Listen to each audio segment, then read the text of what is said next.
Здравствуйте, друзья! С нами сегодня в эфире Андрей Поротников, военный эксперт из Беларуси. И мы продолжаем тему войны в Украине и связанных с этим вещей. Последние месяцы, да и, можно сказать, значительную часть прошедшей, уже год прошедшей войны, мы наблюдали, что российский ВПК не может в полной мере закрыть все потребности российской армии в этой военной операции и вынужден там где-то открыто, где-то закрыто обращаться к всяким зарубежным поставкам, так как, понятно, западные поставки как бы закрыты, но есть Иран с его там дронами, есть, как говорят, КНДР с какими-то запасами старых артиллерийских снарядов. Есть сейчас да или нет, непонятно, китайцы, которые то ли будут поставлять, то ли не будут. Но есть же ближайший союзник России – Беларусь. И Беларусь при всех своих не самых богатых позициях всегда имела такой автономный, достаточно высокотехнологичный военно-промышленный комплекс. Гордость его там ракетные системы «Полонез» с китайскими ракетами и так далее и тому подобное. Дроны разные развивают, опять же, в Беларуси. Андрей, как ты думаешь, то есть это потенциально предмет там помощи или торга там с российским руководством или нет? Да, добрый день, друзья. Добрый день, Павел. Когда идет война, то предметом торга является все, и особенно то, что ты в состоянии производить в больших количествах. Если мы говорим о белорусском ВПК, то действительно это самая технологичная отрасль национальной индустрии, но она производит очень специфическую нишевую продукцию, которая в больших количествах в большинстве случаев не нужна. Для России сейчас, исходя из ситуации на поле боя, важны какие-то, назовем это так, условно говоря, простые вооружения, простое военное имущество, которое массово задействуется во время боевых действий. Это бронетехника тяжелая в первую очередь, это артиллерийские системы, это, безусловно, боеприпасы. И ты упомянул КНДР. А тут надо понимать, чем интересна КНДР. Тем, что она может производить массово. Пускай не самые технологичные вещи, но она это может делать массово. И как показала текущая война, то, что на самом деле знали все более-менее адекватные военные специалисты, количество – это тоже качество, и количество по-прежнему имеет значение. Западный забег за технологически сложным, дорогостоящим военным оборудованием под предлогом того, что там одна единица его заменит 10, оказалось, что это так не работает линейно. Одна единица может заменить одну единицу, она не может заменить 10, как бы хороша она ни была, хотя бы по той простой причине, что она не может быть одновременно в 10 разных локациях. Что касается Полонеза, то это на самом деле проект очень важный, проект прорывной, но с другой стороны он очень непростой. Он очень непростой с юридической стороны, потому что мы не знаем, как регулировались вопросы авторских прав, как регулировались вопросы трансфера технологий из Китая в Беларусь. То есть, например, если Беларусь осуществляет экспорт этих вооружений, должна ли она получать какое-то авторское разрешение от китайских производителей и в какой части? Касается ли это системы управления, касается ли это пусковой установки, или это касается только ракет, или это не касается ни первого, ни второго, ни третьего. То есть этот нюанс, на который до сих пор ответа нет. А второй момент очень важен, это то, что поставка вооружений, созданных с китайским участием, она может быть политически чувствительна для Пекина. Пекин является одним из основных политических партнеров официального Минска. И, соответственно, в любом случае Минску надо будет, даже если нет юридических ограничений, каким-то образом выяснять позицию китайской стороны по этому вопросу. Что бы ни говорили относительно перспектив либо подготовки Китая к поставке вооружений для российской армии, пока что у нас таких фактов нету, а это означает, что Китай хотел бы держаться в стороне от этой ситуации, и, вероятнее всего, будет негативная реакция. Ну, еще это один момент, это, например, насколько те же полонезы могут быть интересны для российской армии, потому что у них есть большой набор ракетного вооружения. На самом деле Россия один из таких лидеров, по крайней мере, в разработке. Конечно, там есть вопросы с масштабами производства, но эти вопросы, как мы видим, есть у всех стран, прямо или косвенно вовлеченных в конфликт. Поэтому, собственно говоря, я бы сказал так, что сейчас будут востребованы те вооружения, которые и та военная техника, которая нужна массовая, она может как бы задействована быть массово. Почему как бы иранские беспилотники, они сработали? Потому что это простые аппараты, не очень технологичные, при этом они достаточно эффективны, при этом их просто можно производить много.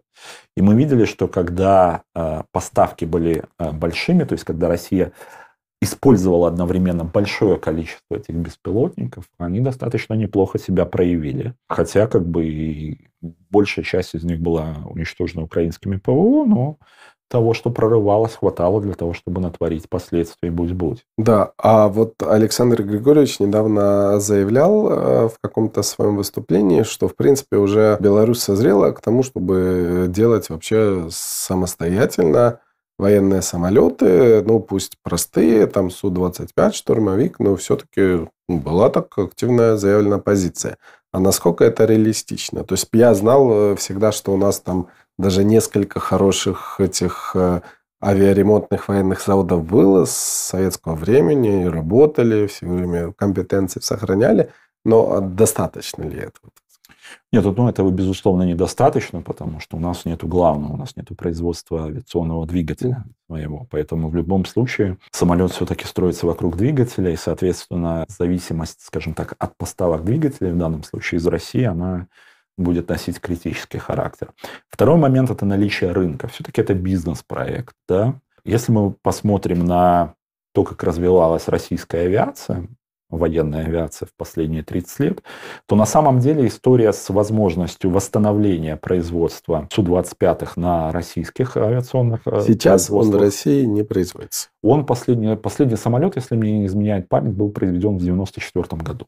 Да, давновато. Документация есть. Большой вопрос, есть ли компетенции, потому что все-таки прошло много времени, люди, инженерные кадры, они уже, скорее всего, на покой ушли. Но в любом случае в России этот вопрос обсуждался, и они каждый раз приходили к такому заключению, что необходимости в этом нету, потому что есть новые многофункциональные платформы, типа Су-34, плюс перспективное направление – это беспилотники. Тут надо понимать, что в принципе вот такая штурмовая авиация поддержки поля боя, да, летающие танки, это, наверное, уходящая натура, потому что те страны, у которых такая техника есть, они потихоньку ее списывают, заменяя их беспилотниками, барражирующими боеприпасами, высокоточной дальней артиллерией. То есть, а в чем логика? Помимо того, что сама машина очень дорогая, она стоит несколько десятков миллионов долларов, а подготовка пилота – это где-то 7 миллионов долларов. Подготовка. Плюс ему еще надо поддерживать свою квалификацию. Это еще около 2 миллионов долларов в год. Серьезно. Да. За эти деньги там можно купить кучу байрактаров, да, и даже автоматически подготовить там с гораздо меньшими усилиями операторов этих беспилотников. И даже если ты теряешь аппарат стоимостью 2-3 миллиона долларов, до 5 миллионов долларов. А вот, кстати... Но ты сохраняешь человека, который просто может дальше оперировать. Фантастический вопрос. Вдруг, и если Александр Григорьевич захочет у уважаемого коллеги Эрдогана купить байрактар, он купит его или нет? Скорее не, чем да, потому что конкретно байрактар – это такой конструктор, где, собственно, турецкое – это мозги, программное обеспечение и планер. Насколько мне не изменяет память, все остальное там импортное. Канадское, итальянское. И все засанкционное. Да. Соответственно, для того, чтобы получать разрешение на экспорт подобной продукции, тебе каждый раз надо обращаться к каждому производителю вот этой конкретной там запасной части, комплектующего там узла, агрегата и так далее. Естественно, по политическим причинам с вероятностью чуть более 100% все они скажут нет. Поэтому в данном случае все-таки надо рассчитывать, даже не стоит рассчитывать на Китай, потому что Китай довольно осторожно продает вооружение и военную технику в те страны, где могут быть, назовем это так, неудовольствия Запада. Почему? Потому что все-таки основной торгово-экономический партнер для КНР – это Евросоюз и США, и какие бы ни были политические отношения, китайцы достаточно осторожно себя ведут, они не стремятся провоцировать конфликты, они как бы очень аккуратно действуют, потому что им есть что терять. В принципе, если мы возвращаемся к тематике амбиций Минска в области авиации, то это давняя история. Александр Лукашенко в свое время ставил перед национальным ВПК задачу создать беспилотный летательный аппарат самолетного типа с грузоподъемностью в тонну. Это просто гигантская задача, да. Что-то подобное, наверное, сейчас могут производить только американцы, израильтяне, китайцы. Я даже не уверен, что у Ирана есть что-то похожее, хотя они там много чего говорят, на самом деле много чего делают, но такого масштаба, по-моему, у них ничего нету. То есть даже европейцы, они не освоили. Может быть, все-таки у них там какие-то современные модели есть. Вот этот двигатель. Серийные, они из серийного, по-моему, они пока что у них ничего нет. Это все еще на уровне разработки, на уровне в планах, но они движутся очень быстро, и они становятся одними из таких законодательных мод. Но в Беларуси это не получилось, и по целому ряду причин, да. Но я вот слышал белорусские вот изобретения, то есть какой-то летающий гранатомет, летающий гранатомет с 2 трубами, там, допустим, это недавно звучало. Ну, это давняя история, он разрабатывается уже лет 6, как. Это очень нишевый продукт, который может быть использован для каких-то сил спецопераций в городской застройке. И на самом деле сейчас на рынке та же Турция предлагает аналогичного уровня барражирующие боеприпасы, но с большей дальностью и одноразово понятно применение, но они как бы удобнее, да, в том плане, что они более мобильны. По сути, это труба, которую ты поставил, там вылетел этот барражирующий боеприпас, он может до 10 километров нести достаточно серьезную боеголовку, которая может уничтожить даже бронированную цель. Турки уже несколько лет предлагают такие вещи на рынке. Я в 2019 году видел на выставке «Зброя та безпека» в Киеве. Они как бы активно продвигали это все на украинский рынок, но тогда почему-то украинских военных это не заинтересовало. Так что я бы сказал, что есть аналоги более технологичные и с большей дальностью. Если мы возьмем 2014 год, когда началась, там, скажем так, первая российско-украинская война на Донбассе, то тогда Киев ввел санкции против России, запретив поставки туда продукции украинского ВПК. В Беларуси там звучали, в том числе Александр Лукашенко заявлял о том, что надо пользоваться моментом для того, чтобы релоцировать украинские производства. Его всегда очень интересовали именно авиационное производство в Беларусь, делать авиационную продукцию для последующей поставки на российский рынок, но это как бы ни к чему не привело. Есть опыт сотрудничества негативный с Мотор Сич, которая была акционером некоторое время основным Аршанского ремонтного завода. Там они планировали наладить модернизацию, работы по модернизации и ремоторизации старых советских вертолетов семейства Ми-2, Ми-8 для поставок на российский рынок. Очень быстро эти машины прошли сертификацию в Беларуси. Это, очевидно, был очень важный политический имиджевый проект, потому что на демонстрационных полетах присутствовали там чиновники топ-уровня. Но это тоже не привело к коммерческому успеху. Почему? Потому что авиационный рынок, он очень консервативен, и если мы говорим о пилотируемой авиации, там беспилотники как раз, там очень демократично все. Так вот, если мы говорим о пилотируемой авиации, это очень консервативный рынок, где очень большую роль на коммерческую успешность играет не только качество продукции, современность разработок, но и имя.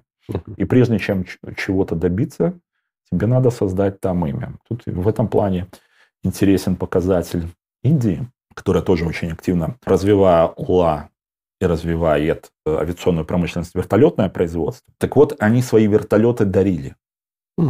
Так как желающих их покупать вовне не было, они в качестве военно-технической помощи разным странам отправляли эти вертолеты. Там у них есть перечень партнеров близких. Но, как сказать, не всегда эта история была удачной, потому что во время крушения такого подаренного вертолета индийского производства в Эквадоре погибло все командование эквадорских ВВС. Не очень понятно, что стало причиной крушения. Ошибка пилотирования, либо же какие-то технические дефекты. Но факт то, что в плане имиджа это, конечно, был очень серьезный провал. Поэтому с нуля выйти на этот рынок, а рынок очень нишевый, он уже поделен, и он на самом деле олигопольный, то есть есть несколько крупных производителей, которые держат рынок.